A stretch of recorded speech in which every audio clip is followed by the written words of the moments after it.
Why would someone be doing that in 2025? I immediately thought the note would say, "Help, I've been locked in the mailroom for 2 days. Please bring me some pizza. I'm so hungry. I've started eating the postage stamps." I have a bust of Jesus, and I was thinking maybe you could take him and like sort of like poke his eyes out and put Yeah. like ram horns on his head. Uh, and that might look pretty good. In the 1700s, many people in France believed potatoes caused leprosy. To change public opinion, pharmacist Antoine Augustin Parmentier tried which publicity stunt? Well, you went for the 50-cent names this week. A. He invented mashed potatoes. B. Hiring heavily armed guards to make a great show of guarding the potato fields.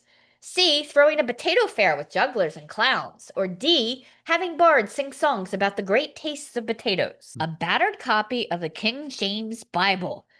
But inside the front cover that really sells it, faintly scrawled, is the word Yahweh.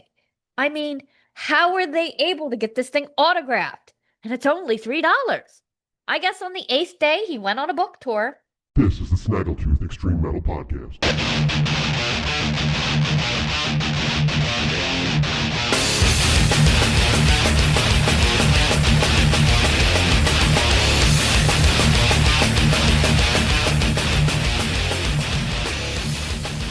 Well, Halloween has officially kicked off because our friend is here, Dean, the mixologist, right? We got him back. He's already scared the shit out of me 3 times today because I come down and I think there's a 9-foot man in my basement.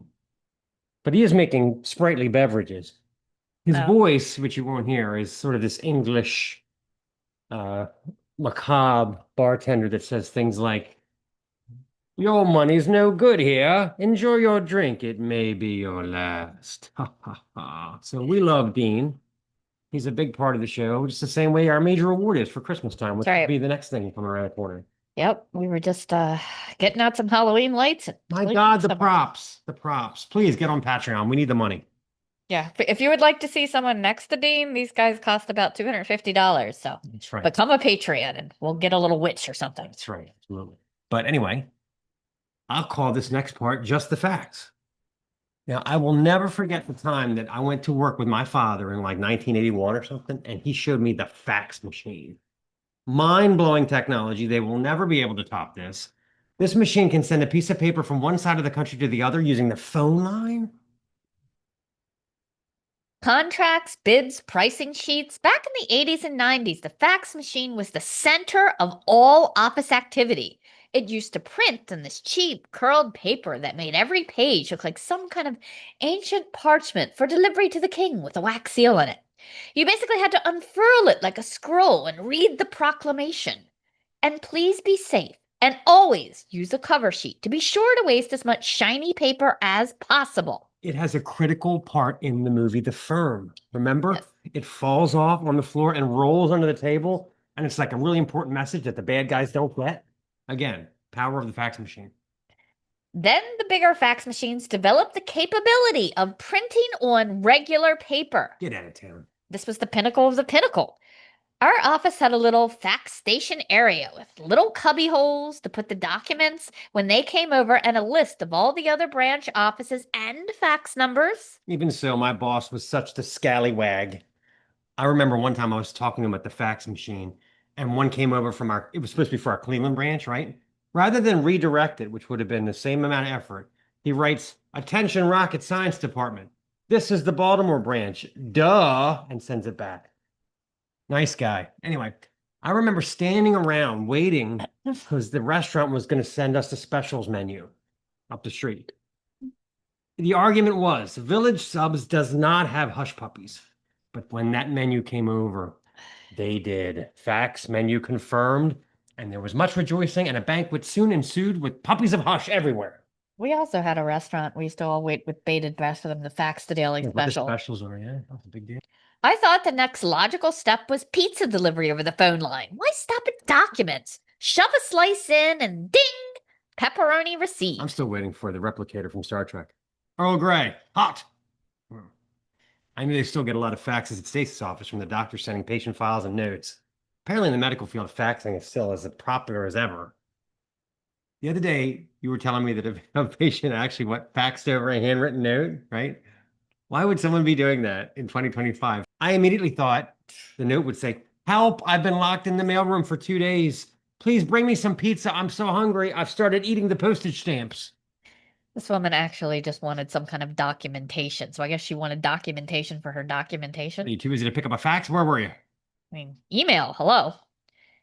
And we almost threw that handwritten letter out because we thought it was one of those handwritten ads. Need a roofer? Yeah. And then I thought maybe it might be a ransom note. And then the other day, one of your ding-dong coworkers tried to send a fax into their office and accidentally sent it to herself.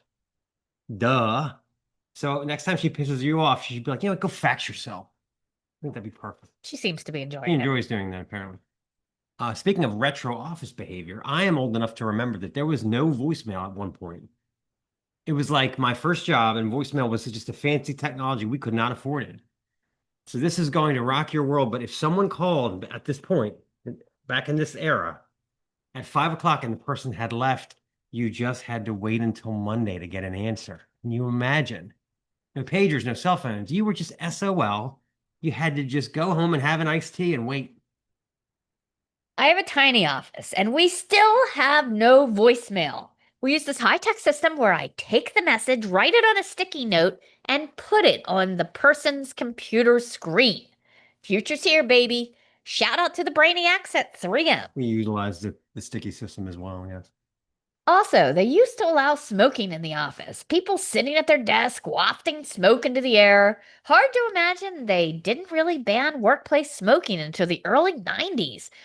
So I think non-smokers just had to put up with it. Picture Karen from accounting with a Virginia Slim hanging off her lip while she's making copies, like a gangster. Every restaurant had a smoking section where the ceiling tiles had turned yellow and the server smelled like a campfire. We had one of those at a Mexican restaurant where I worked, and it was walled off and called the Garden, and I would not ever cut through that room. Between the cigarette smoke and the fajita smoke, it rivaled the California wildfires. I shit you not. Then eventually smokers were banned from the office, then the building, until they were sentenced to the dreaded smoking area, a good 100 feet from the building where they can shudder together in the cold to smoke like refugees. Think about it. You wouldn't get away with doing that with any other group of people. White, black, Jewish. Imagine banning them to a largely uncomfortable pad of pavement outside. But with smokers, discrimination is actually encouraged. Oh, they're smokers.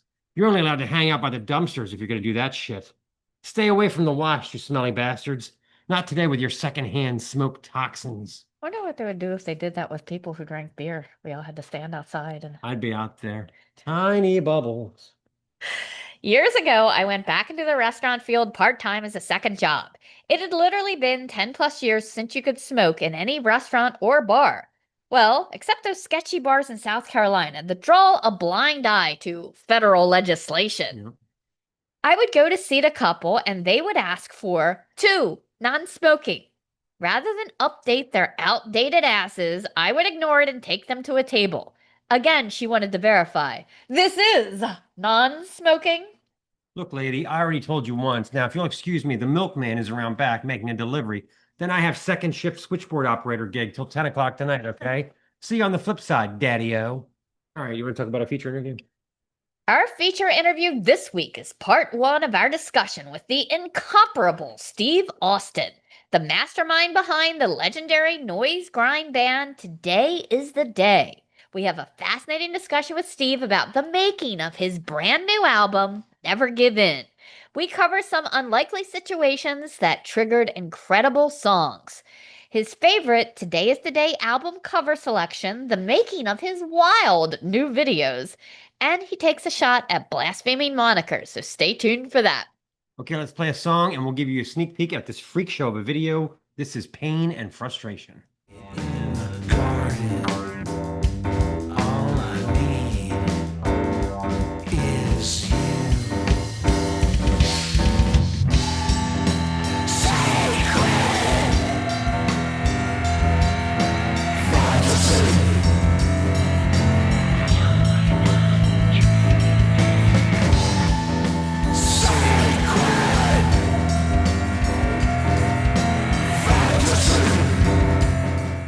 Patreon. Let's talk about Patreon. The site is patreon.com/Snaggletooth And for $6.66 a month, you get a lightning fast bumper car loaded with tasty snacks full of Mark and Stace. Yes, we try to put content over there exclusive to our patrons. We may do one tomorrow called Mark shows you how to eat a Maryland hard crab. It's a skill that not That's many right. We got a people bunch of those, do, don't we? so Yeah. we could always do that. Also, we have lots of music reviews that you won't see here because if you don't know, we only feature things we actually like here. So Over there, yeah. it's a feeding frenzy. It's the Wild West. You don't know what you're going to get. You say, yeah, well, just trust me. Yeah. Speaking of feeding frenzies, Yeah. I think it's time. All right. Hit it. And now it's time for Obnoxious Trivia! Obnoxious Trivia, educational version. Well, this is moderately educational, I would say this time. Dumb it down. It's my motto. Anyway, go ahead. President Zachary Taylor died of gastroenteritis in 1850 after eating what suspicious food combo at a July 4th celebration? Was it A, beer and raw oysters, B, pickles and whiskey, C, milk and cherries, or D, wine and a raw onion?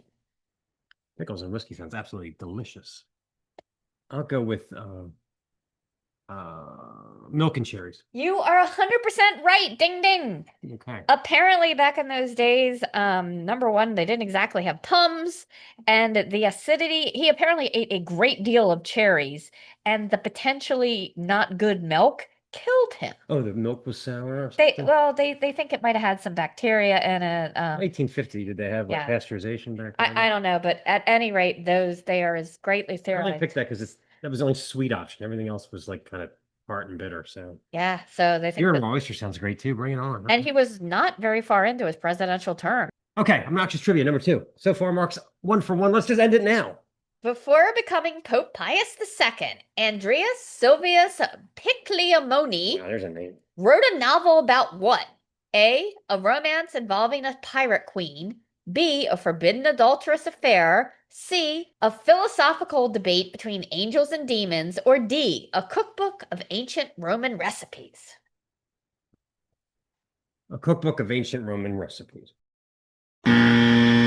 The correct answer is a forbidden adulterous affair. Really? Apparently, prior to being It's not Pope, too obvious to me. he had quite the raucous love making wildly. He had at least one child out of wedlock, and then he wrote this one book kind of about his life.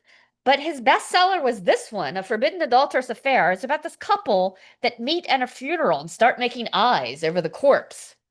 So yeah, and then at one point he was like, "Oh fuck all this, I'll become Pope." Wow. Yeah. Okay, 1 and 1. Let's go to number 3. This is so educational. In the 1700s, many people in France believed potatoes caused leprosy. To change public opinion, pharmacist Antoine Augustin Permeter tried which publicity stunt? Well, you went for the 50-cent names this week. A, he invented mashed potatoes. B, hiring heavily armed guards to make a great show of guarding the potato fields. C, throwing a potato fair with jugglers and clowns. Or D, having bards sing songs about the great tastes of potatoes. I don't think this is right, but I'm saying because it's just so great. A potato fritter with jugglers and clowns. Darn. That sounds so fun to me. Oddly enough, it was truly believed that potatoes were either just for animals, but this poor guy got thrown in jail and they force-fed him potatoes. And he actually liked them, and obviously they didn't kill him. Remember the Hitchcock with the potatoes? Yes, the potatoes. So he decided He was going to emancipate the potato. he was going to make the potato popular. So he would hire heavily armed guards to make a great show out of guarding the potato fields with strict instructions. Number one, they leave it unguarded at night. And number two, if they were bribed to accept it, whatever it was. Oh dear. So in that place, people would steal the potato plants and start planting them. Number 4. Benjamin Franklin was once severely electrocuted while doing what? A, electrocuting a turkey he was cooking. B, flying a kite in a thunderstorm. C. Installing a lightning rod on the local library, or D. Trying to invent a failed light bulb. Because I know Benjamin Franklin was a kooky type, I'm going to go with A, electrocuting a turkey he was cooking. Ding, ding, ding. Know a lot about Ben Franklin. Yeah, he apparently said that electrocuting the turkey made it oh so tender, and he was trying to do that when he actually knocked himself out. Picturing Jack Nicholson, I'm brushing my teeth and stimulating my hair follicles at the same time. So, Okay, so I got 2 out of 4. That's not You bad did, for me. you did great. Trivia. Yeah. yep. Okay. Wait, according to legend, he was flying a kite in a thunderstorm, but that's not actually how he got electrocuted. That was too obvious. I wasn't going to go for that. Yeah, he did for sure fly a kite during the thunderstorm. It just wasn't the time he got it. I did 50% better than I expected. So, You did Okay. great. okay, it's time for our Snaggletooth, and this one is called Everything Must Go. Ever see those sketchy handwritten signs? We buy unopened diabetic supplies. Like, excuse me? If you're diabetic, don't you actually, need these? Are they pursuing dead people's insulin injectors? What's this business model here? Hey kids, don't steal grandma's wallet. Swipe her test strips. There's a real hot resale market on the street corner next to the guy selling bootleg DVDs. And who's buying these? And where? Are there more signs selling them? Or do they show up at flea markets or a Craigslist ad? Are they running some kind of diabetic Ponzi scheme? Like, you sell grandma's strips, they flip them, and somehow she ends up having to buy them back from the same dude at 3 times the price in a bizarre shakedown. I guess if you need them and you can't afford them, then you end up on the gray web typing in cheap test strips from a guy who meets you at Starbucks. Hey, 8 boxes for $100. It's a murky world. And the legality of it. Apparently, it's legal as long as you don't bill insurance, which is a sentence that makes you go, huh, that's the sketchiest fine print since may contain nuts. How do you prove the receipt? You can't. Street dealer pitch, slow, smoky voice. You want strips? I got strips. Fresh out of a nursing home, hence the faint odor. But they work. Coming soon, gently used pacemaker, only installed for a week. Ever be strolling the aisles of a local Goodwill and you find that they're selling some kids' art projects? Like a slightly deformed coffee mug made out of clay with mom carved into the side? Is there a market for other kids' art projects? Somehow it doesn't hold water with me. At first, I thought it was just a bottle of sand art. Remember that sand art Yeah. with like the tie-dye? I had some. Till I noticed the tag. Cremated Republicans. Conservatively priced at only $1.49. Seems like the perfect gift for the Democrat with the dark side. This one was a steal, a battered copy of the King James Bible. But inside the front cover that really sells it, faintly scrawled, is the word Yahweh. I mean, how were they able to get this thing autographed? And it's only $3. I guess on the 8th day, he went on a book tour. Scary porcelain dolls. Set of 3, straight out of The Conjuring. The note is even scarier. Set of dolls. Don't separate them. Sometimes their heads will move, but if you sing a few bars of Amazing Grace, it calms them down. $7.49. I knew this dude that somehow got an entire McDonald's play place into his garage. What was his plan for selling this monstrosity? I told him he had a better chance at resale if he at least cleaned the vomit off the sliding board. How about a set of 13 horses from a collapsed merry-go-round? Little creative painting, and you could reimagine the Kentucky Derby in your living room every day. Full-size neon Taco Bell sign. 500 lux of intense light, like a pink and purple sun, right in your bedroom that will have the entire family craving Crunch Wraps 24/7. And finally, the like new casket, only used once. I don't want to know how. Perfect home for your scary China dolls that can't be separated and may be possessed. It's an offer bound to expire way too soon.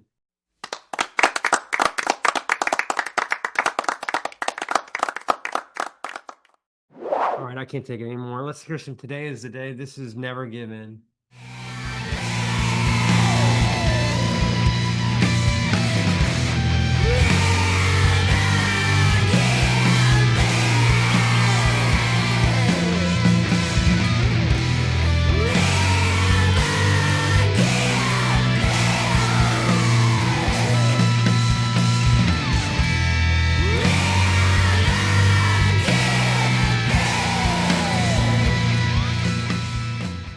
Okay, let's talk about Imperfect Foods.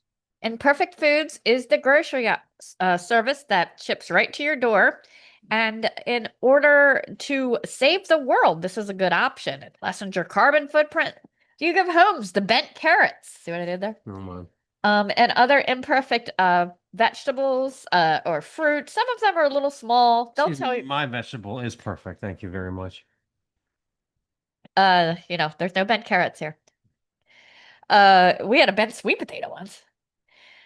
They also Completely off the rails here. Okay. They yeah. also have super interesting items like you can't get anywhere else. I have some stir-fry beef I'm going to cook up for a stir-fry tomorrow. They have neat stuff like, for instance, ground lamb, ground buffalo. They have artisan cheeses, eggs, spices, and they even have drinks and wine now. In fact, I went down a rabbit hole. I got from them this Mexican soda that I really liked. It was very different, and it had It has flavors like lemon and cayenne pepper and stuff like that. Yeah. yeah, Very it was interesting. It's low calorie. I was interested in buying some. Immediately, as soon as you said spicy, I was Yeah, they had flavors that I've never seen, like jalapeno watermelon, and I didn't know. The only problem with Imperfect is sometimes a product will be there and then the next week it's not there. So I was going to buy it directly from the manufacturer. I loaded it in my cart, hit buy, and it said you can't because you can't. It's a wholesale retail thing. Yeah. Well, they're from Mexico, and I it's asked- the whole thing right now. I asked ChatGPT, what does it mean that I only like red wine that's not sweet, black coffee, and whiskey and vodka neat? And he said, that's perfect for you because you can't tolerate bullshit even in your drinks. And I said, but my seltzer, it could be lemon and unicorns, and I would try it. He goes, well, there's your fruity side coming out. Yeah. So yeah, you can't get it from anyone else, but you can get it for Imperfect, and it was still there this week. So get over to Imperfect, use our link, it will save you off your first order, and you too can get crazy rabbit holes in your food and drink. Who doesn't want that? And don't forget to see your doctor in Guatemala. Okay, it's time for Bombastic Plastic. Bombastic. Bombastic. Bombastic! And this week, we're going to take on a classic from Sigh Wow. called Scorn Defeat from 1993. How about these lyrics? Leave your souls at his feet, kiss the flames, scorn defeat. Where's that from? Remember? Venom, Welcome to Hell, baby. And that's where the title comes from.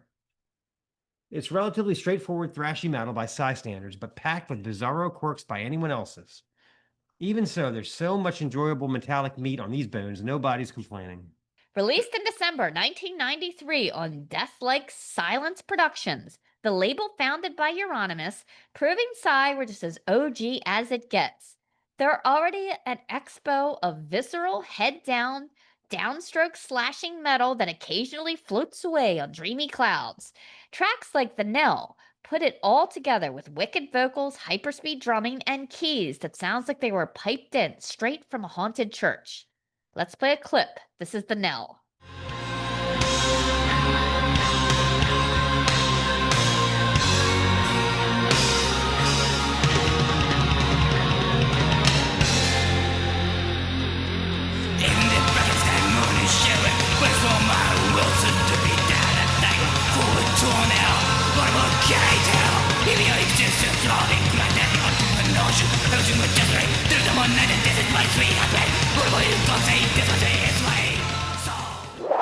As much as I'd love to lump this debut in with all the ugly stuff I've been obsessed with lately, I'd be lying.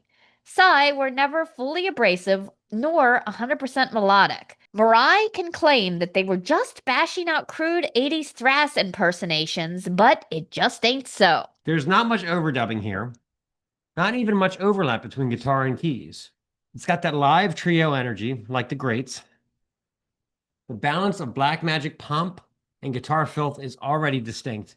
From the deranged whispers and church organ of a Gundali to the 10-minute march of Ready for the Final War, with its classical piano and battle metal bravado. Even the black and white monster artwork is pure Japanese hypnosis. The band came from the same twisted gene pool as Merciful Fate and Death SS. Fearless, theatrical, and totally left field. I probably paid a little more than I should have for the CD, but hearing it now, it's worth every beer's ransom. It's been reissued more times than a Stephen Covey book. The original Death Like Silence version had that killer black and white cartoon hell vibe. Raw, weird, very Japanese. My copy is the Hammerheart 2014 double CD with demos and Venom/Mayhem covers. But the crown jewel is the Burning Hand edition, that greenish tint, skulls, swords, and a dude whose hand is literally on fire. That's commitment. I did spot a red double LP for about 75 bucks. That might end up as a birthday indulgence. Either way, this was Sigh at their most virile, before the saxophones, didgeridoos, and kids in corpse paint came for our souls. And I'll say this, back in the early 2000s, Mirway was always gracious, humble, and up for an interview on zero notice. Some bands become legendary for a reason. Not that I ever needed a last-minute interview with Mariah. Let's play a clip. This is Ready for the Final War. The king of destruction now has grown drunk. But understand the wrong is fading as the must die. In the south Korea shining, the flamethrower burning higher. In brain to cure thunder, underground all the way burning the surface. Nothing that darkness killing, so the pride in this debris.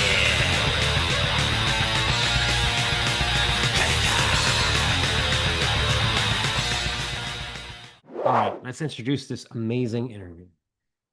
This is our amazing chat with Steve Austin. I thought I already knew a lot about this man, but boy, did I learn a lot more. It's kind of confusing. In the beginning, he's apologizing, and it's because we had a misfire on the first interview attempt. But you'll find out why. I mean, he had a legit reason for missing it. So anyway, love Steve, love this I band. think you know a lot about Today is the Day. Not until you watch this. Yeah. Enjoy. Sounds like you had quite a night last night. Yeah, it was over the top. When everything stops working, one thing goes to the next. And not only did my starter die, but then when I tried to get tools out of the back of my truck, the hatch got something wrong with it where it wouldn't open. Oh, jeez. And so it turned into a nightmare, man. My apologies greatly about Oh, no, that's okay. Yeah. It's I had a Saturn once that was broken more than it ran, and I had something wrong with my starter, and I couldn't afford to get it fixed till we got paid. So I was just it was a stick, so I was just looking for hills everywhere I went so I could do that, slam it into gear Right, and get it to smack it. go. Yeah.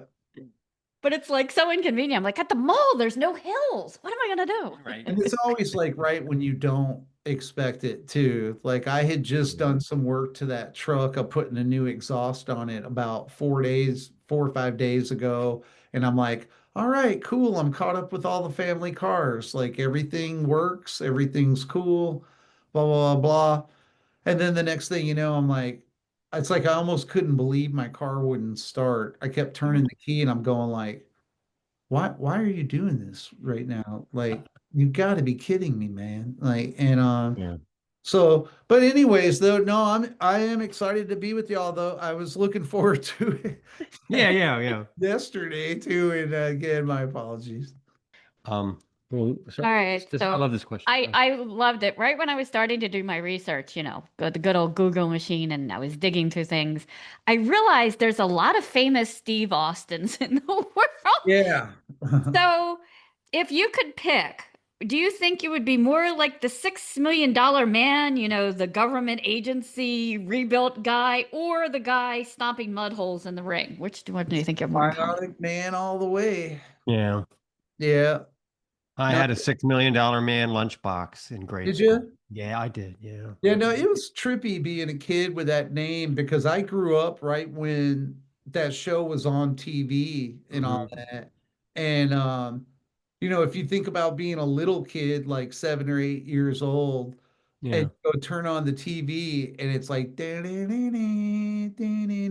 and then like Steve Austin, we could rebuild him, and all and it's got to do with like robot stuff or whatever, and or cyborg, and they're saying my name, and then at times you see it written on the screen, Yeah. Yeah, it's It's cool. like I'm like sitting here as a little kid going like, wow, it's so weird. It's like I have a duality or something. Yeah. It's gonna be me when I'm older. Am I gonna be an astronaut or something? Yeah, exactly right. And but then right after that also came about 5 trillion, like the minute I say my name back then, we can That's right. rebuild Yeah. him. And Steve Austin, aren't you this guy from the $6 Million Man? And then years went by, and I was like, oh man, the show is gone from TV. You don't hear anything about it anymore. Totally different generation of people. This is great.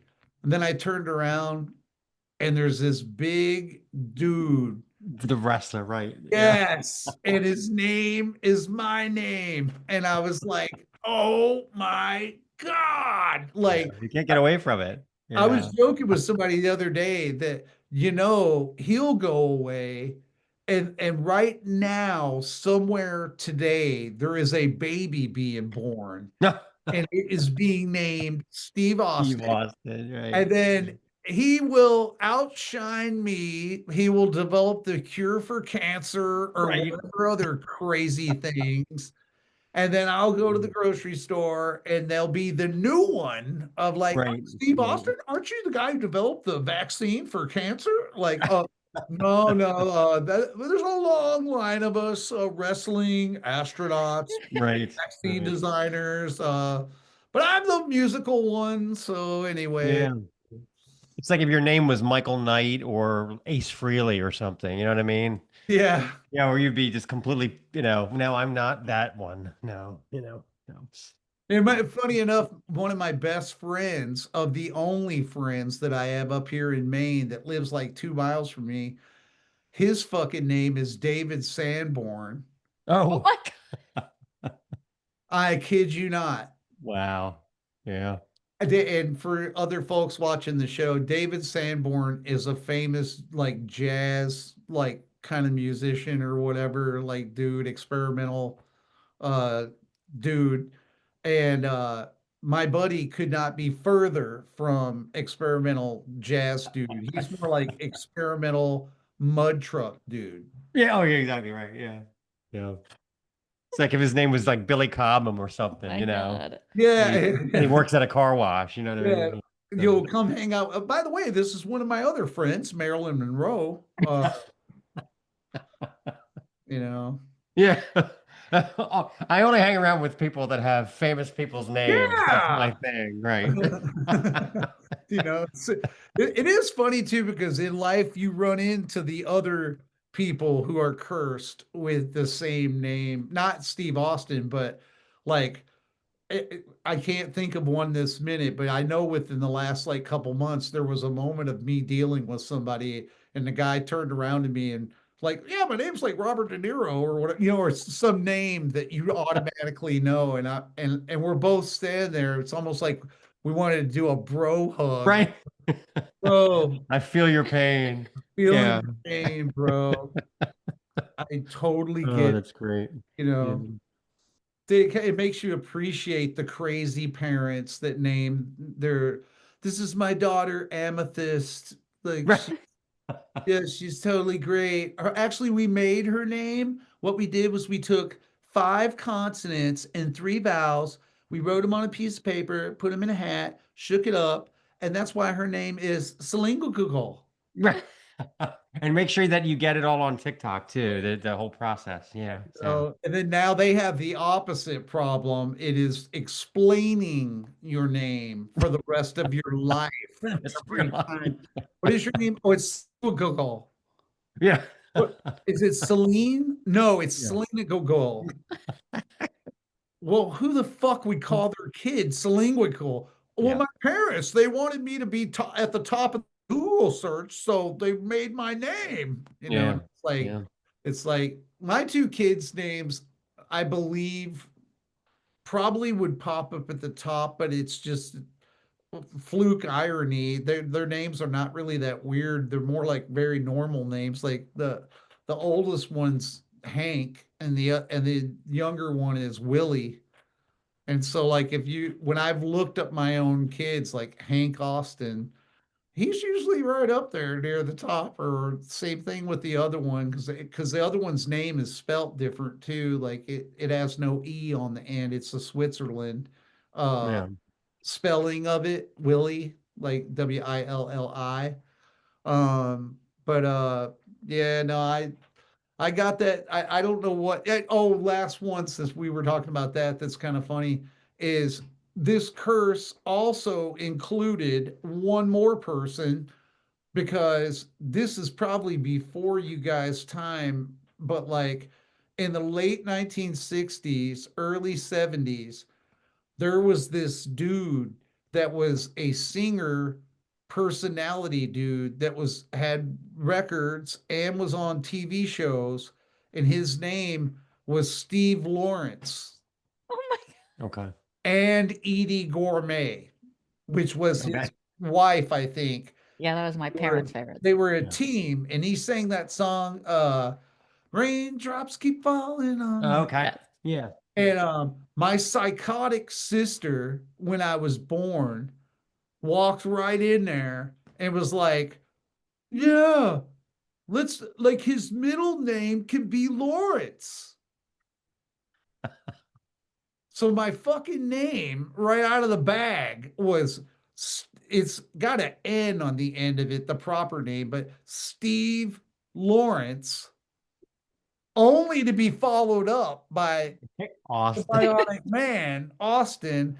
It's Wow. like, hey man, I'm gonna have to like turn my name into like a UPC code, or like a symbol, like Exactly. something like that, where Yeah. 44 Magnum or whatever. That's my Yeah. name. Like, Wow. I have to ask you. So you mentioned, because we were talking about the no good to anyone record, right?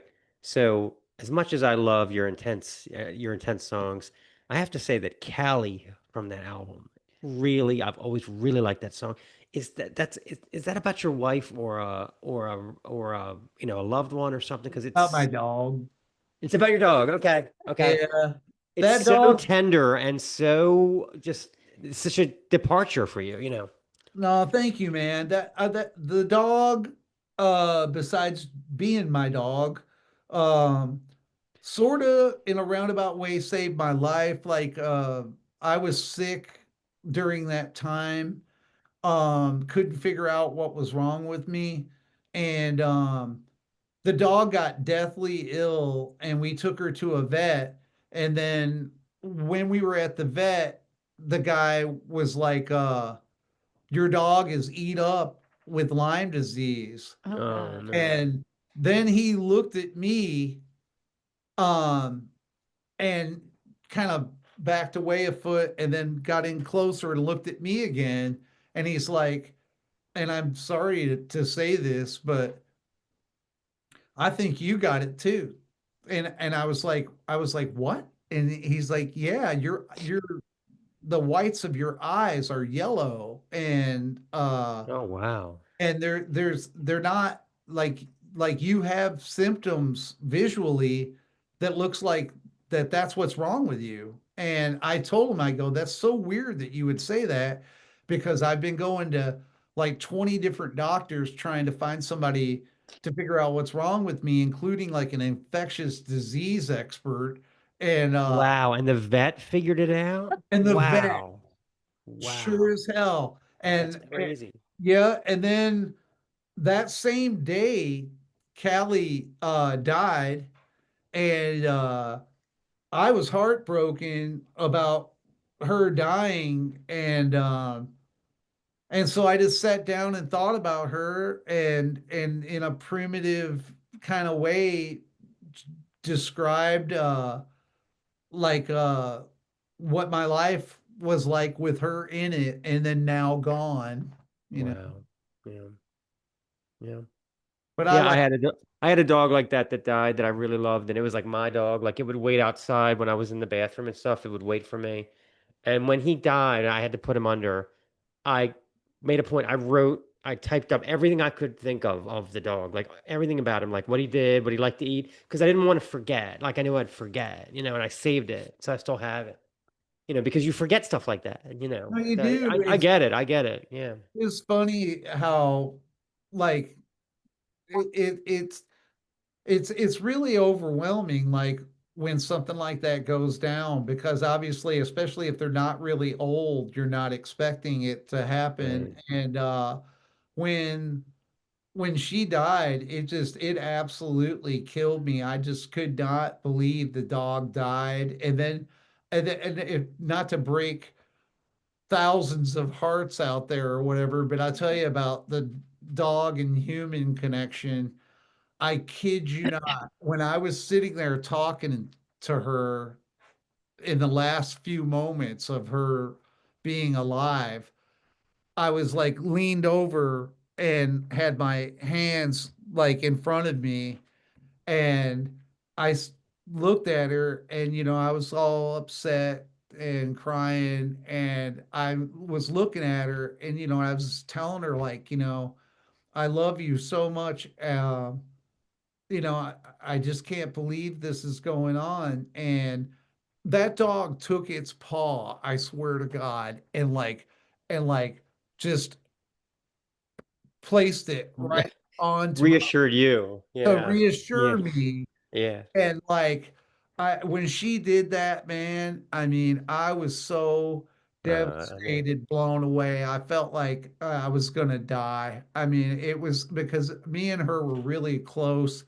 My doggie that I've got now that came after Callie is a different kind of dog. That was an Australian Shepherd, and then this is a Border Collie, but they're the same kind of dog a little bit, like their style.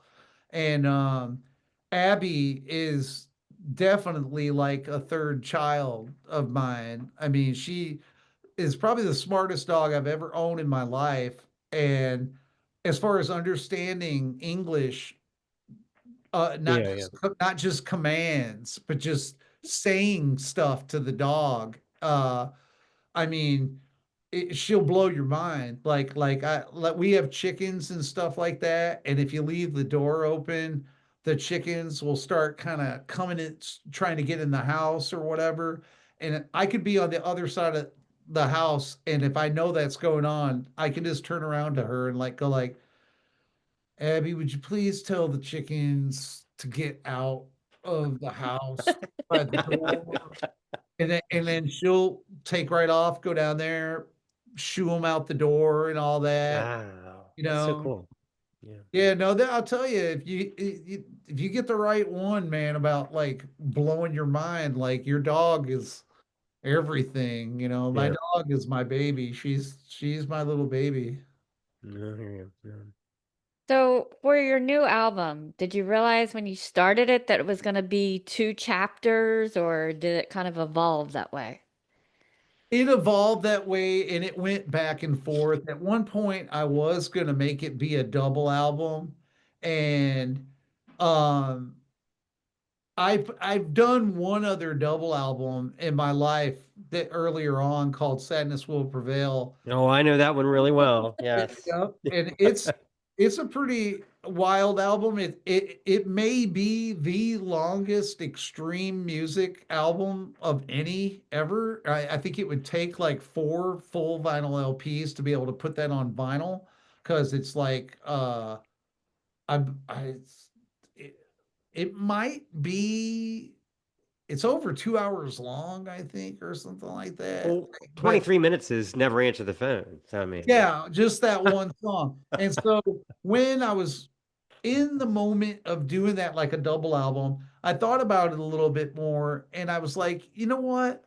I think I want to treat this more like like the way you would books, like right. where this is it's a two-part story, but it's okay if you read book number one and then understand it or try to unravel it, and then at a later time get the second half of it instead, because the music's pretty experimental and whatnot. And for me, of a being able to take it all in, when I started working on it more, I realized like I'm like, man, it just seems like the idea of it would be better split in two, where it's two different chapters, kind of, because by the time that you make it through Never Give In, it's an overwhelming sensory overload of like all kinds of stuff going on and whatnot.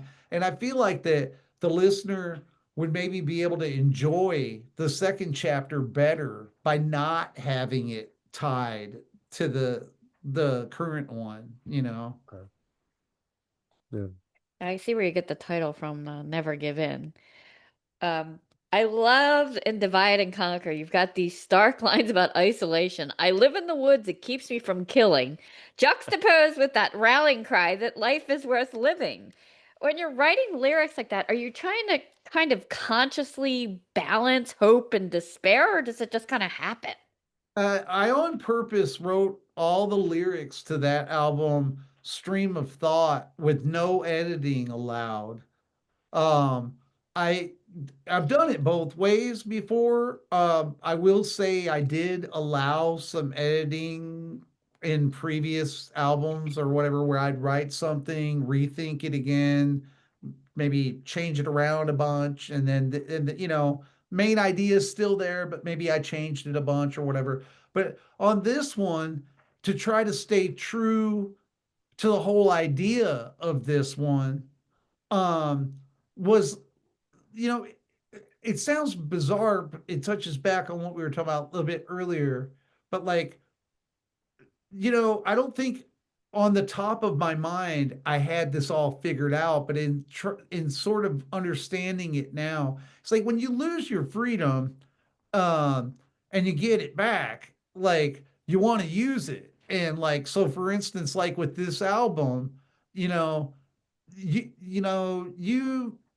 may be able to lock me down, you may be able to, do this and this and that, but I'm gonna make whatever I think. And I don't care if it fits in a genre, I don't care if it fits in a scene, I don't care if whatever. It's like for once in our life in 2025, can we have something spontaneous that is not overthought, calculated over and over and over again, just some real human emotion without bullshit in it. And Yeah. so like, it's like I made the music, and then after I did that, and I'm like, wow, these are all real, and they always are, but even more so on this one, like these are all really different. And then when I go to like do each individual song, I would sit down and start it at the top. And then if whatever feeling hit me during that, whatever part of song, if it was good enough in my mind for me to write it down, then it was good enough for me to leave it alone. So like I would think it up, like that line that you were talking about, and I'd write that down. And even if I didn't understand it when I wrote it down, and go like, so what is that supposed to mean? Like it's like almost like coaching yourself. I'd be like, just hang in there. Gotta hang in there. Yeah. Because there's a beginning and there's an end.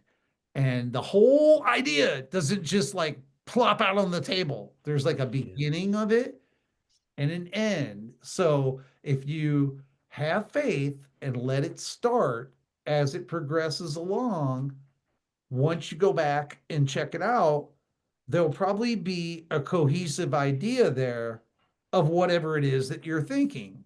But if you look at it in fragments, you might not feel that vibe, like, oh, that was the most awesome one I ever said in my life. Like, oh yeah, I could walk on stars, walk on the stars. Like, it's like I don't think that when I'm doing it, but to me, again, the coolness in it, I feel, is like where everything is digital age, everything is calculated out, reworked, run through AI, every other It's like Right. the idea of this album is for it to be the epitome of handmade and no filtering, where it's like, if you think it, you write it down, that's what's being said. If you write it musically and you play it and it's worthy of being recorded, then that's the way that is. And you do not get to go back behind yourself and tidy up your little art project here this way and that way, because to make yourself look good or worse or bad or whatever it is. How about we just be real and just do this thing? And really cool. and so that's how that ended up being like that. In fact, didn't you have a story you bought a record site? All right, so I've always wanted to know I had never heard of Today Is a Day, but I went to Philadelphia to the Relapse store, and they had In the Eyes of God, and I bought it just on the cover. So what is that artwork? Like, how did you find that artwork? I mean, of course, I love the album, but I just bought it blind from the artwork, and I've only done that a handful of times. I'm with you, man. Of album covers that I really dig out of all the records, that's definitely one of my very favorite ones. And that was done by Paul Booth, the tattoo artist. Right.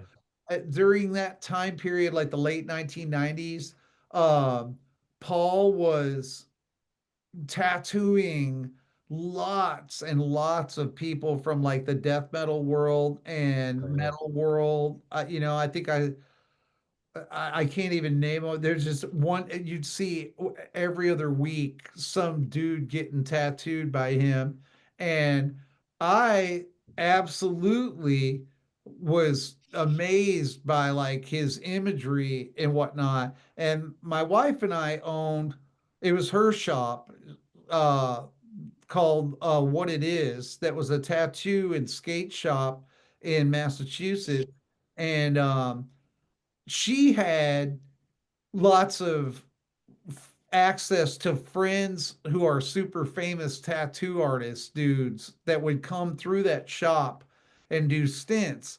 And so we were already in that world kind of. And when I saw a lot of the work that Paul had done, um, I went to, I think it might have been Milwaukee Metal Fest or something like that, where he came to see me play. And I mentioned to him, I'm making this new album, and I have an idea for an album cover, and I think you would be the perfect person to do it. And he was like, What is it? And I was like, in my recording studio, I have a bust of Jesus.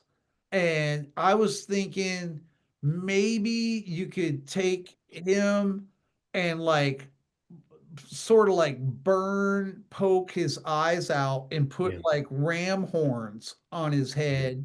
Uh, and that might look pretty good. Wow. And he was like, yeah, like, do you have a picture of that, bust or anything? And I'm like, yeah. And so I took an actual picture that you get developed at the store and Right. Yeah. put it in an envelope and mailed it to him. And he set about drawing that. And I do got to give him credit, because I am really, I would be like the worst person in the world to buy a gift for, or for like, I'm just real picky about particular things. And like when it comes to like a front cover album cover, mega picky. And I swear to God, man, he got that picture, and then I want to say it was very quickly, like maybe within 2 weeks, he was like, check your mailbox. I sent you a graphic or whatever. And I go down, I open it up, and I'll be damned if like that was like no revisions. That's it. Yeah. I looked at it one time, and I literally, the second I looked at it, I was like, Oh my Yeah, the God. red is so striking, and it's yeah. I was a goner. I spent everything I had in the relapse store that day. I bought again like late '90s, early 2000s. They had everybody cool, so that was how I discovered you guys. And Disturbing. relapse just it was, and it's interesting about the label. Like I remember they put out a thing a couple years ago on Bandcamp where they were doing the top 100 relapse songs, right? All And right. I sent the link to a bunch of my friends, and we were really excited about it for like a couple weeks. And then after a while, I started to be like, well, what about this Today is the Day song? It's not on there. And what about this song? What about this song? Because they have so much good. We started like totally like trashing it. We're like, oh, this 100 is not nearly enough, you know? Now that I tell you, it's a legacy of a lot of great music, man. I mean, that turning point um in the landscape of rock Yeah. or hard music, you come right out of the grunge era that kind of kicked the glam era off the side of the boat, and then coming right out of that, going like how anything that can be even more extreme than Slayer or something. Yeah, yeah, yeah. Like how Well, can and you have been on every cool label. You've been on Amphetamine Reptile. You've been on The End. You've been on Relapse. I mean, I don't know many artists that have that triumvirate. I mean, that's pretty kick ass, you know? thank you, man. I mean, honestly, again, I'm just as humbled about that. I mean, those labels, all of them are a part and fabric of today's day throughout the years. And I guess having some good luck about things at different times. When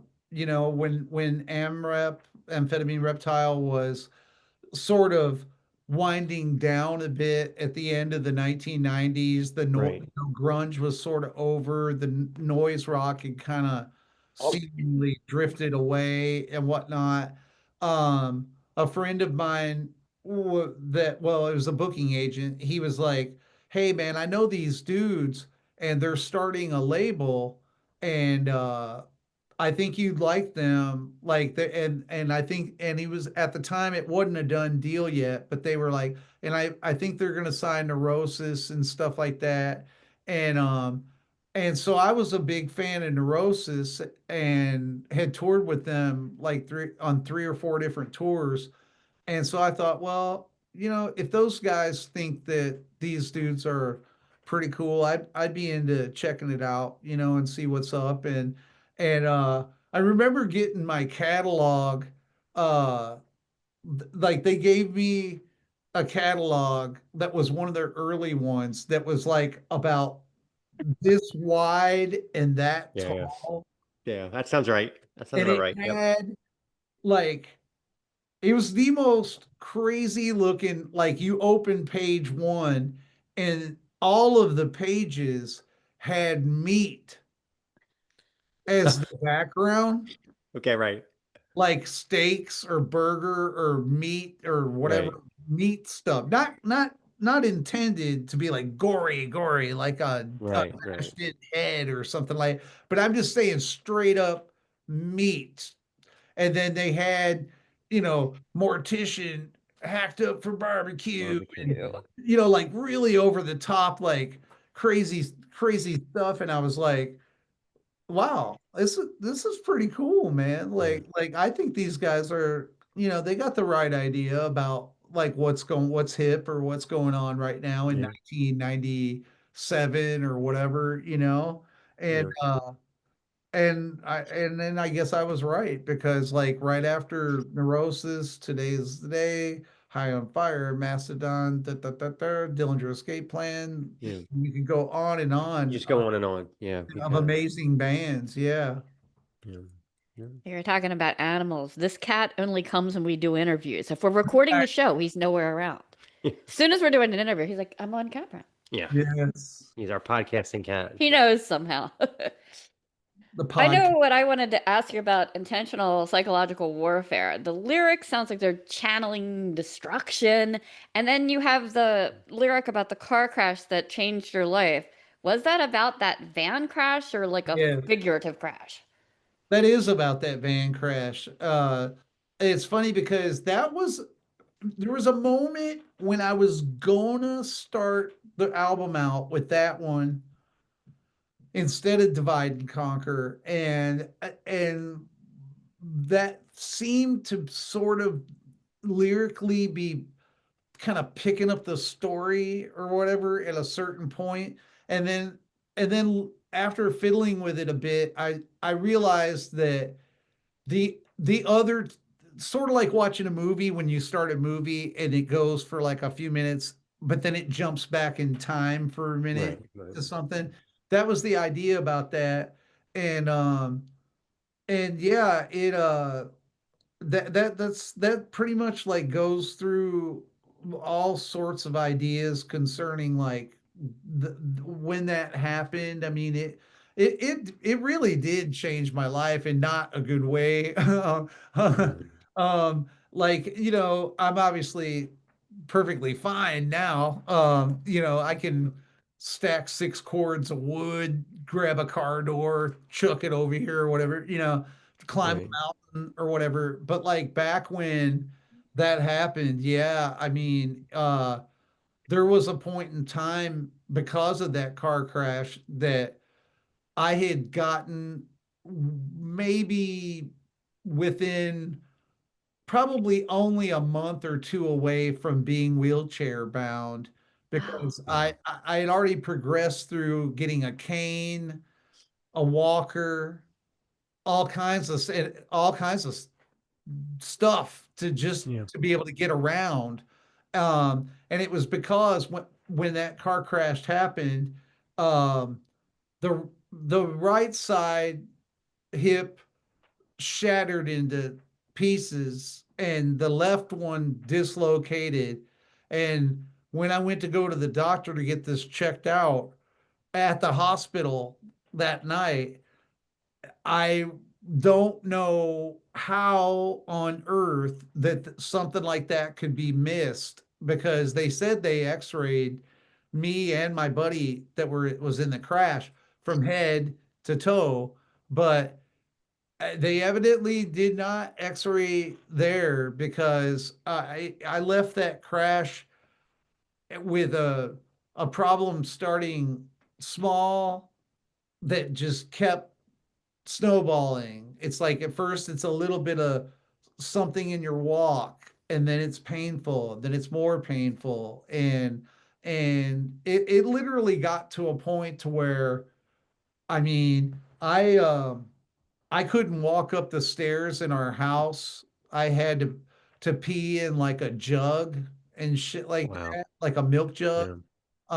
Um, Walk into stores, people would think that I was either high on drugs or that I had a mental handicap or something like that because of just figuratively, you'd be in so much pain that you're kind of crunched up, like you're Yeah. trying to hold it all in or something, you know?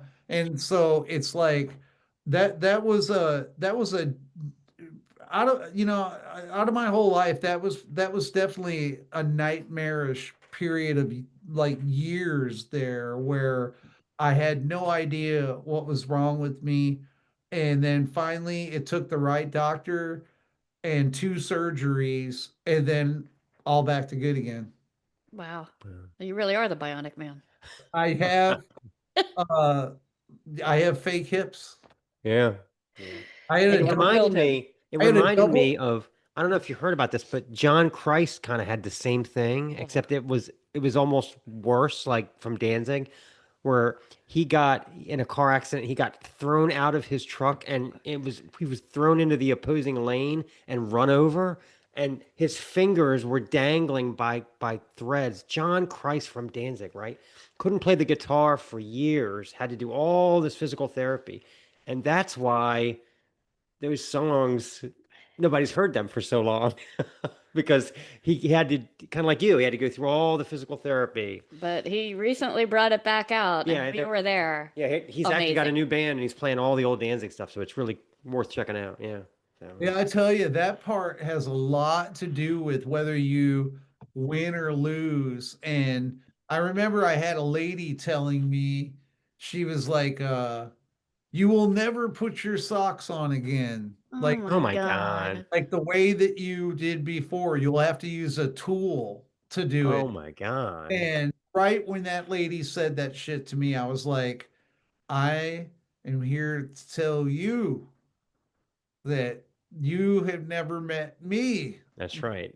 I can guarantee you that I will not only put my socks on, I will do cartwheels in them. Like, Exactly. you It's know, all about, it was a determination. Yes. it really was, man, because, and I can see why people fail at it too, because it's like, I mean, you're asking somebody when they're at their most painful state to add more pain on. Yeah. Know, when you get surgery done like that, obviously you'd be much happier just laying down or something where you don't have to move at all or anything. But it's the exact opposite of that. It's like if you operate like that, then you're going to be messed up for life. Right. But like I just I refuse to go that direction. I right off the bat I got a recumbent bike and I could not believe I was doing it because it's like I'm sitting here on this thing and I'm going like, man, they just cut you open like just like days ago. Like, are you Wow. sure this is a good idea to do this? And it's like if I don't do it, the dude said that stuff's gonna get screwed up. So Yeah. I mean, I'm doing it. Yeah. And I do it like 2 or 3 times a day. Like you're only supposed to do it like once, but I every time I think about it, I'd like plop down there and begrudgingly go like, okay, now let's make this wheel spin around. Like, oh Yeah. my God, I feel like stabbing myself right now. But on the other end of the spectrum, like, man, it's like that dude saved my life, man. He really did. It's like I was so thankful for him and the other bro that figured out the Lyme disease thing because both of them happened at a basically about the same I time. cannot believe that a veterinarian got it right and all those doctors couldn't get it right. Wow. Wow. Down to an infectious disease expert. I literally like that is the crazy. Whatever, right? Whatever. Yeah. Yeah. Apparently you don't know shit about fuck. Yeah. So But yeah. I'm just it on a positive end of things for me. I will say that ever since that car crash, it changed my life in a positive way about like you know it is true. It's like if you want somebody to be happy about being alive, just take it away from them. Yeah. Yep. Like, No, I hear you. you know, I wake up every day, the world's a mess. Sometimes stuff around here is a total mess or whatever's not going right or whatever else.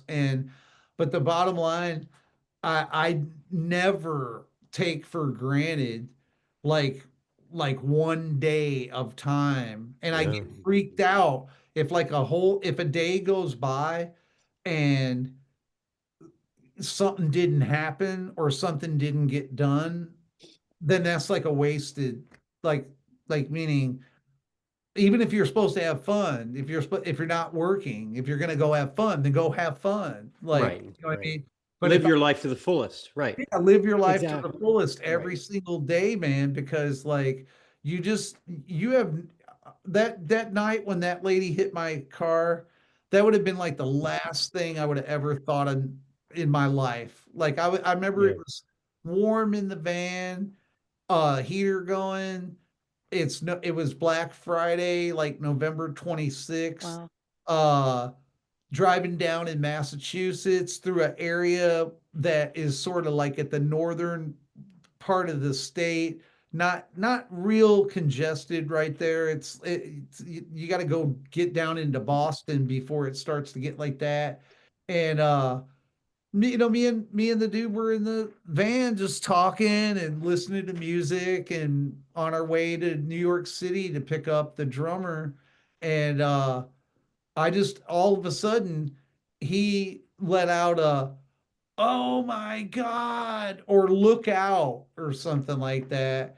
And I just turned around and looked, and it was the craziest thing you ever saw, which was uh the passenger window over here behind him, a vehicle looking like it's coming straight God. at that door, but you're going 70 miles an hour. Wow. So how could a car go across the highway at where we are? Right, It just didn't right. make sense. It kind of didn't make sense. I'm like, and it all happened so fast. It's like I see it approaching within this like 1 to 3 seconds, and you're going like, is that a fucking car? And then you're like, that is a car, Oh my God. and I stomped that gas pedal as hard as I could, thinking, physics here. If he's coming this way and I'm going that way, if I can just get ahead of him, he will go right into the embankment and won't hit me. He'll go right across. And I almost made it, except for like the very little bit of the back right bumper of the van. And it was worse that way because with a 15 passenger van that's real long like that, that's like if you were going to tip it over, Yeah, yeah. that's exactly the place that you would want to hit it because it's like off kilter. Right, right, That right. thing ended up flipping um like 2 or 3 times Jesus. until it finally decided to be upside down and reversed around. So your feet are going in the direction that you're driving, and your head is back this way where you came from. And I remember like when it was going on, like there were like sparks and flames and all Jesus. shit like coming through the little bit of window holes that we still had because it smashed the roof down. And Right. I just remember like that coming to terms with stuff like the first thought in my mind was, you are going to be dead in Wow. approximately maybe 2 to 3, 5 seconds or something Oh my like that. God. Because what I was picturing is I'm sliding upside down and backwards, going south the direction I was traveling. And so what I was just waiting for is from behind Yeah. a car to not be paying attention and then run right into the nose of the van that is now poking out that way. Wow. And then it finally came to a stop, and a couple of people, no, first me and him woke up because evidently he was telling me we got knocked out. I didn't think we got knocked out, but that's what he says. Anyway, when I woke up, I looked around, and the first thing that popped in my mind is we got to get out of this thing like immediately In before the documentary, you said the seatbelts broke or something? they did. They shot me Holy fuck. because if you picture being in a box, Yeah. like that box was flipping over, and when we were on the upside down end of things, that it we did it 2 or 3 times. So on one of them repetitions of going upside down, putting all putting all the pressure of you, like me at that time, probably 180 pounds, flipped upside down. It just broke them both out. It broke his and broke mine.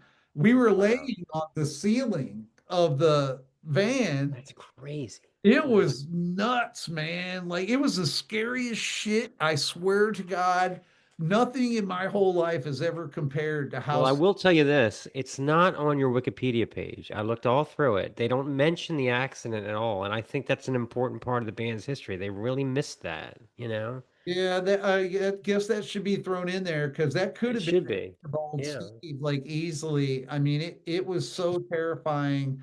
Um, to this day, it isn't like real bad, but like if I'm watching a movie or something and there's a rollover in it, like man, it fucking I brings believe it. Yeah, brings I that don't blame you at feeling all. back just like Like that. fast forward through this part. Little PTSD. Let's skip this part. Yeah, no, it's the weightlessness that brings you back because when you're going upside down like that, there's a moment where you just all of a sudden feel like like you're in one of them things like that you train to go in space in or something, an Yeah. anti-gravity chamber or something, you know. Yeah. Except when it finally comes down, you definitely are down, like on the roof. Yeah. Wow. So I love how Pain and Frustration has that little shoegazy vibe with the piano that sounds like Lucia's stepping across it. That's our Thanks cat. for that one. That Oh, that he heard his name. He's back. It's like there's jazzy drums, but you have your signature, that layered vocal where there's like a high part and like a demon part underneath. I love that. And then the video is just crazy with that imagery. Did you give David Hall any direction, or would you were just like, let's go? You know, I made the video for Never Give In, and me and him are really close friends. And you know, I am no filmmaker. I've worked with films throughout the years, doing scores for them and shit like that, but I haven't been as involved in but I made the Never Give In video, and when I got through doing it, um, it was my first one I ever made for Today is the Day. I was like, hey, I want to show my buddy. So I showed David, and when he saw that, he wrote me back like an hour later, and he's like, man, you got me all inspired now about you making that Never Give In video. I want to make a video for Pain and Frustration. And I'm like, all right, let's do it. And then a couple weeks later he messaged me and he's like, check this out. And I went to go watch it, and I did not know angle he was going to take or what he was going to do. And I put that on and watched it, and I was just like, yep, that's completely insane, Dave. It is completely insane. Lots of violence. I think there's like some demons running around and shit blowing up and UFOs. I'm like, oh It's- my God. I loved it. I loved it. It's completely Dave's got a crazy. great imagination. He's pretty cool. Yeah. No, it turned out. I love the like looks like the wrestlers, the real fat wrestlers running down the A street. sumo wrestler. Sumo wrestlers. Yeah. Because Yeah. I'm like, if they're running, there's something really bad behind them. Just saying. Right, right. Definitely right. Yeah. Yeah. Okay. Well, all right. So we play a game on the show. I think you'll like it. The game is called Blaspheming Monikers. Okay. And this is how it goes. I have 5 band names in front of me. One of them is fake. One of them's made up. So I'll read these to you, and then you tell me which one is not a real band. Okay. Okay. All right. Eternal Ballers, Eternal Octagon, Eternal Carnage, Eternal Insomnia, and Eternal Exhumation. Which one of those sounds fake? Eternal Insomnia. No, they're real. They're actually death metal from Amon Jordan. They have 2 full lengths. So that leaves Eternal Ballers, Eternal Octagon, Eternal Carnage, and Eternal Exhumation. So which one was the one that's not real? No, just Keep guessing. You just keep guessing until we figure it out. Oh, I gotcha. Yeah. Okay. Eternal Ballers, Eternal Octagon, Eternal Carnage, and Eternal Exhumation. I know I'm going to be wrong because it would be the most, to me, the most obvious one that I was going to say, but I picked the other one is Eternal Ballers. Sadly, they are real. I knew it. Yeah. Groove Metal from Los Angeles. They have one full length and a bunch of singles. Yeah, it's like tough guy metal, you know. So what's I'll go with Octagon. no, they're black metal from Cleveland. They have 2 demos, and wow, they have a cool logo. Yeah, it's I'm a pretty sucker for brutal. like an unreadable logo, and they have a Yeah. really good one. You know, no, the one I made it was Eternal Carnage. They're not real. That was the most realist one of the bunch. Like, that's Yeah, why I picked that one. we've done this with a lot of bands, and I remember we did it with John from Incantation, and the one I made up was called Pilsner Wolf, and he was like, "Dude, that should be a patch and a band and a beer. That's awesome," Yes. you know. So yeah, I have a knack for making.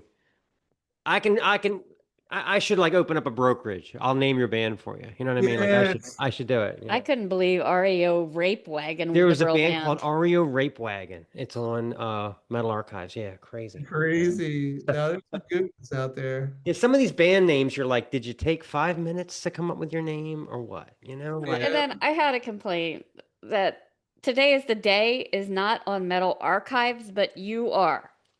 Weird. have you ever looked at that? Yeah, all right. So if you put Today is the Day, Encyclopedia Metallium, if you put that into Google, your profile comes up and it says really nice things about you. But Uh-huh. apparently they don't feel like Today is the Day is metal Which is weird. because you're not on Metal Archives. So. Yeah.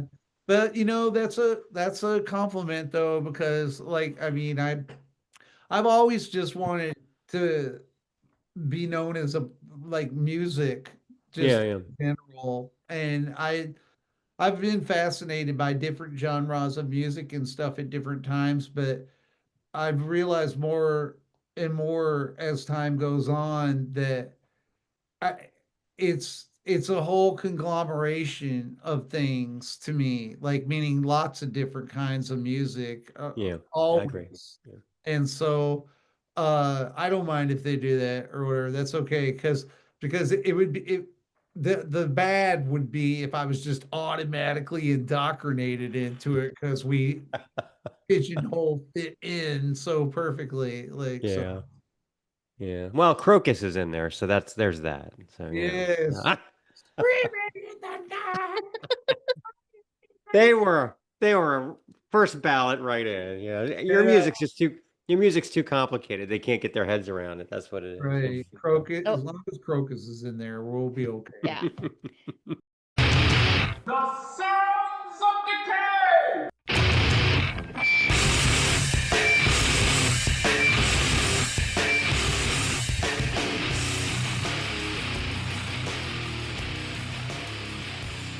Okay, Sounds of Decay 1 is the new album from Hooded Menace, Lachrymose Monuments of Obscuration. Lachrymose Monuments of Obscuration may be a bit of a mouthful, but in Hooded Menace's world, the title fits like a funeral shroud. The Finnish trio returns with their 7th full length, a slab of signature death doom that stands beneath the weight of 18 years of unrelenting gloom. Their muse remains rooted in the films of Armando Diaserio, perhaps the very inspiration for their name.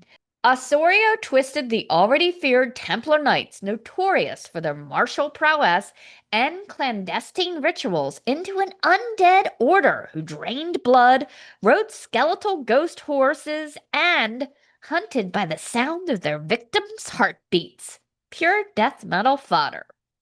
The album opens with Twilight Passages, an instrumental overture of sobbing synths and weeping guitars that immediately sets the claggy mausoleum atmosphere. What follows are 6 sprawling epics, most stretching between 7 and 9 minutes, the kind of tracks that demand you pour yourself a holiday glass of red wine and sink into a Victorian parlor chair. And then there's the curveball, a cover of Duran Duran's Save a Prayer. Gothic doom reimagining glossy new wave is like watching a yacht party sink under a blood-red sunset. If that isn't enough to make statues weep, nothing is. Daughters of Lingering Pain, a club I seem to have joined every time I lace up my running shoes. As a long-distance runner, I'm not just a member, I'm also a client. The drums of Pekka Caskello land in slow-motion slams like a body tumbling down a staircase, while distorted guitars of Lassie Pico stretch the line and notes into a morose sigh. The vocals of Harry Kukkonen, a throat full of broken rock, churlish and unrepentant. Here and there, a ghostly choral of ohs and ahs rises as if searching for some icy hot balm for their ache. Let's hear a little of Daughters of Lingering Pain.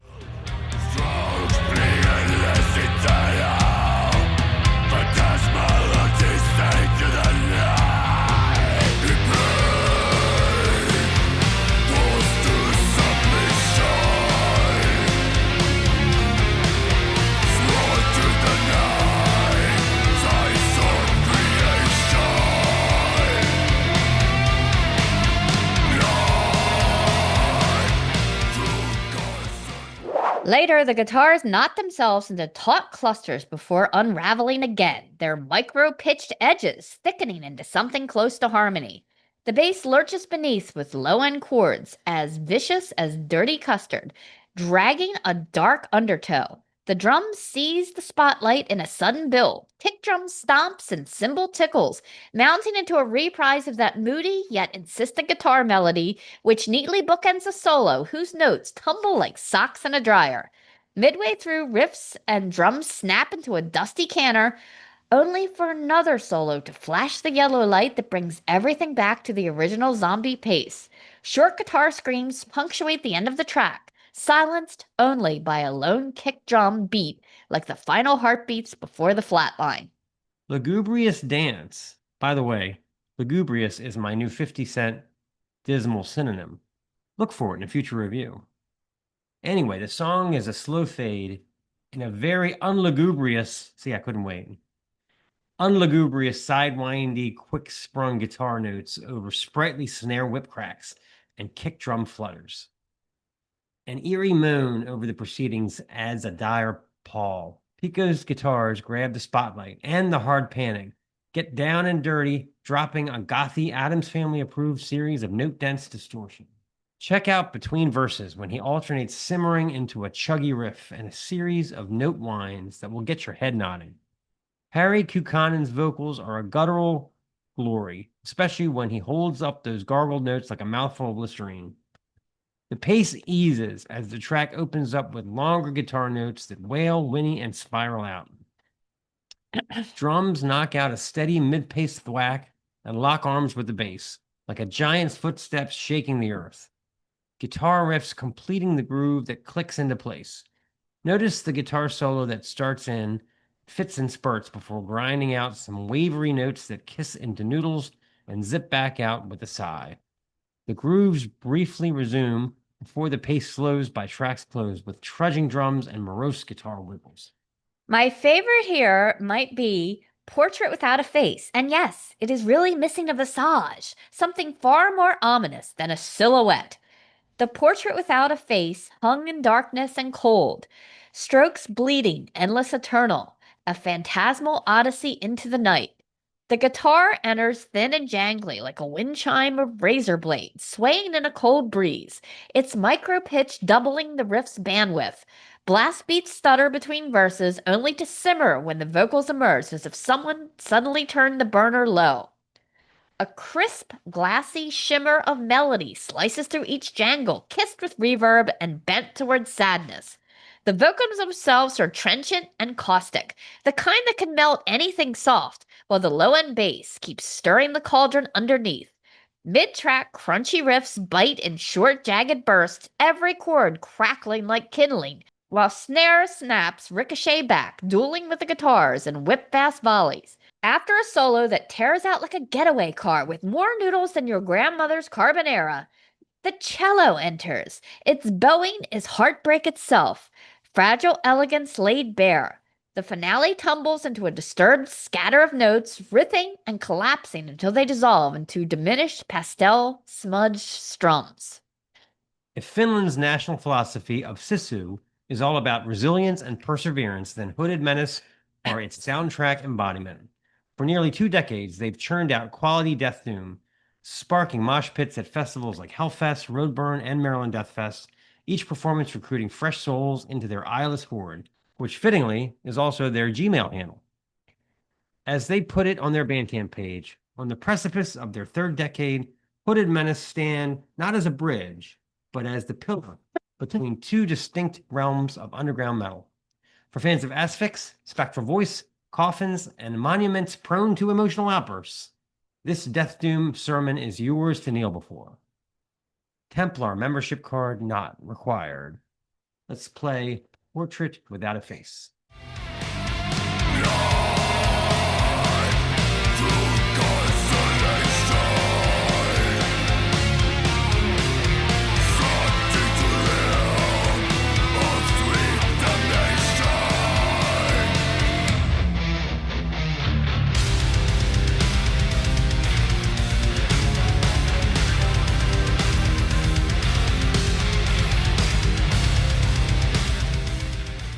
Sounds of Decay 2 is a new album from Graveripper, From Welkin to Tundra.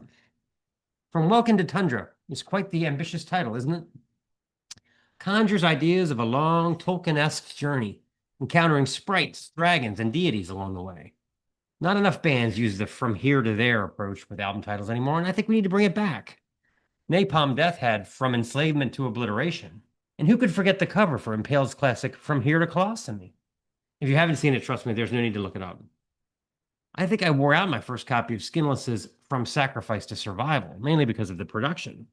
And of course, Jethro Tull has us all beat with their 1976 classic From a Deadbeat to an Old Greaser, which is almost as good as the title Bad-Eyed and Loveless from the same album, a song that I can only assume is about a lonely dude with cataracts. But I digress.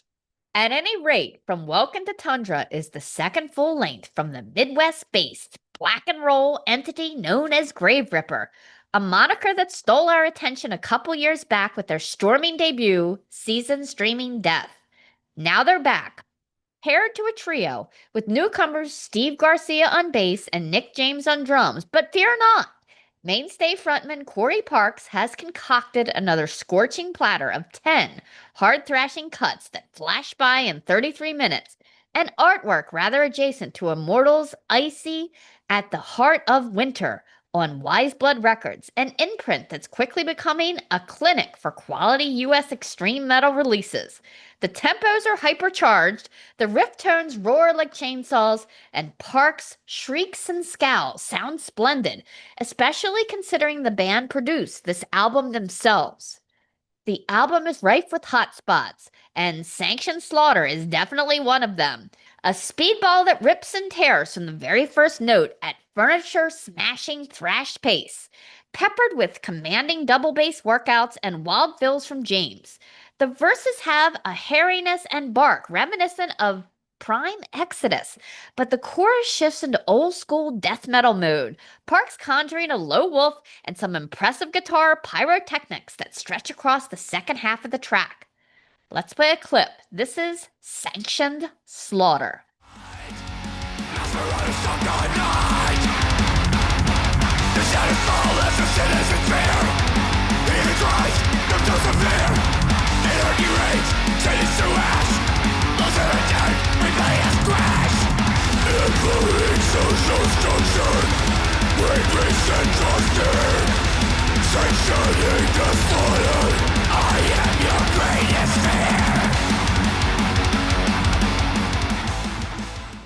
And Now It's Dark kicks off with quite the Lemmy reminiscent bass and drum intro, before settling into a much more black metal friendly tremolo-picked verse that swells impressively, with quite the black and roll chorus and a couple of bass breakouts that add a touch of class to the proceedings.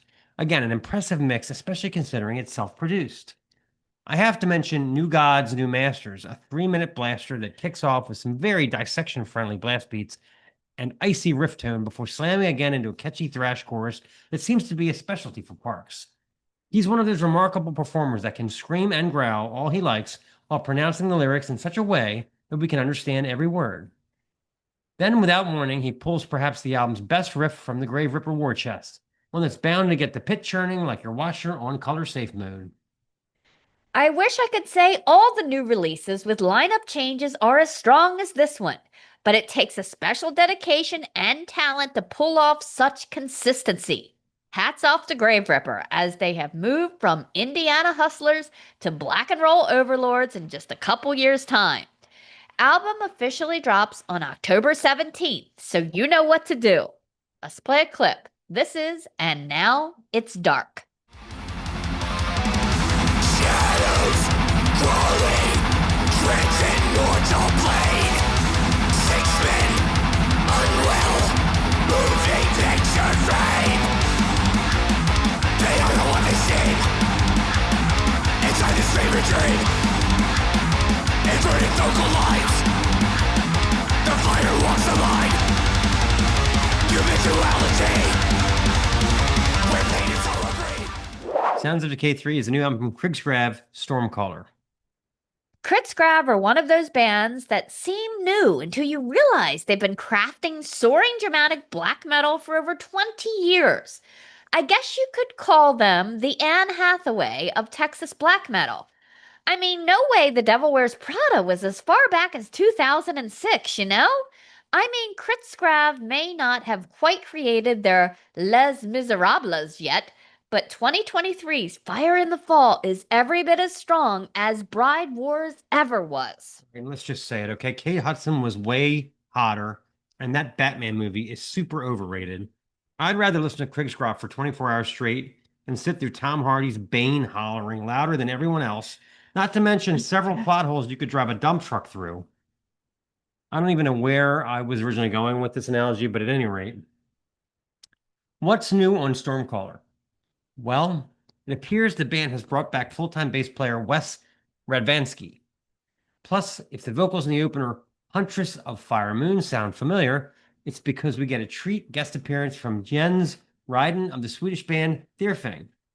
And it's a glorious way to start the record. Guitars pinging and oscillating majestically, Sakura's drumming moving from an urgent blast to huge tom rolls as the tempo slows and stretches out for the second half of the track. The sound on this album is beyond huge, and another credit to engineer and musician O. Inbor, who nails yet another great mixing and mastering job. The title track is one of the disc's many hotspots, tearing from the speakers with savage blasting percussion and the combination of hot riffing, dazzling leads reminiscent of OG Swedish metal death like Sacramentum and Necrophobic. The band nails the tempo change from verse to chorus in a downright dreamy way, and there are just so many sweet guitar fills and hooks that a 6-minute song seems to fly by in half that time. Let's play a clip. This is Stormcaller.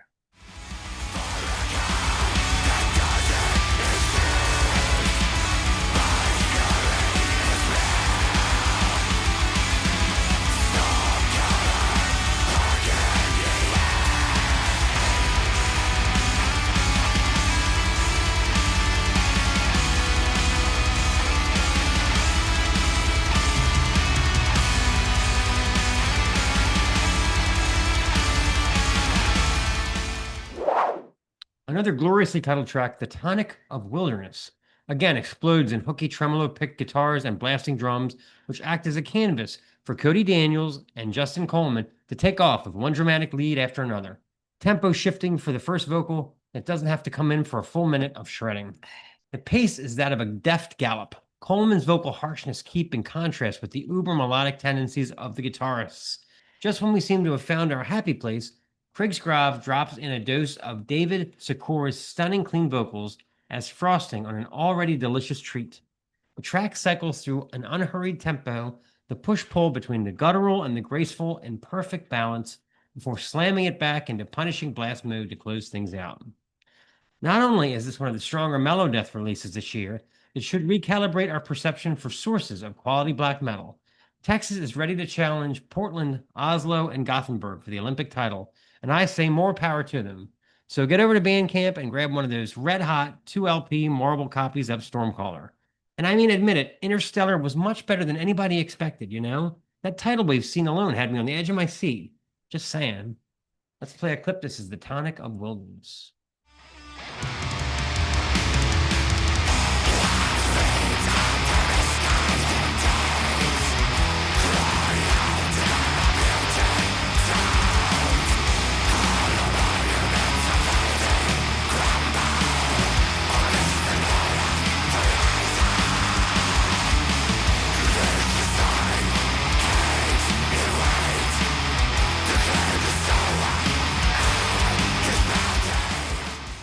Well, we made it through another one. Fire, faxes, and frippery. It's a lot of Let's see what I did there. and 3F Club. we get a lot of big words this time. The Finnish names were almost killing me. Yeah. I almost called that review. There's a lot of K's here. I know, right? It seems like every Finnish person has to have like 5 Ks in their name. You know. Yeah, some great stuff out there. So we will be bringing the second half of this interview to you. I know you'll want to hear the rest of this. I was on the edge of my seat and I was here. Yep, absolutely. This has been the Snaggletooth Decay Extreme Music Podcast. Special thanks to the great Steve Austin for giving us a $6 million interview. See what I did there? Part 2 is coming soon. Snaggletooth theme by Gustav Jord of Defleshed. Sounds of Decay theme by Steve Rathbone of Lair of the Minotaur. Sounds of Decay bands, check them out. Krigsgrav, Graveripper, Hooded Menace. And go buy at least 12 titles from the Sigh catalog if you know what's good for you. All content 2025, the Snaggletooth Decay Extreme Music Podcast. I got these guys at Goodwill, but the note said, don't separate them. And if they start to run around, just read Bible verses and they'll settle down, and don't feed them after midnight. This is the Snaggletooth Extreme Metal Podcast.